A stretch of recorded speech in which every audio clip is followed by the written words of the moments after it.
Il est à peine 10 h du matin. Ça va la chaleur?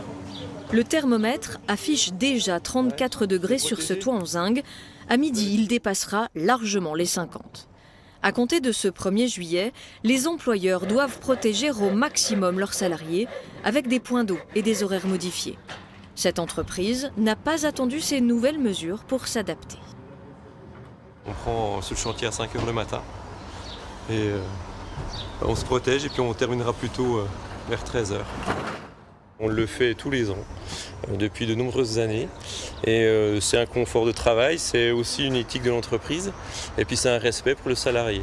Voilà. Et c'est de la sécurité avant tout. Autre chantier, même conditions météo. Ici, les ouvriers posent des panneaux solaires. Le plus difficile, c'est de supporter ces chaleurs dans la durée. En période exceptionnelle, c'est sûr que là, c'est dur pour tout le monde. On tous fait pareil. Donc on prend les dispositions qu'il faut. On s'hydrate beaucoup et puis on fait des pauses.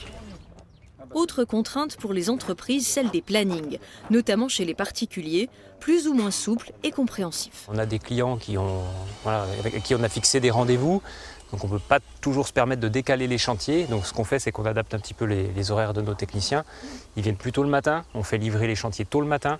On fait la pause en toiture en matinée et puis ils travaillent plutôt sur la partie raccordement électrique en intérieur de la maison l'après-midi. Sur la voirie, en revanche, ces ouvriers ne poseront pas leurs outils avant 15 h.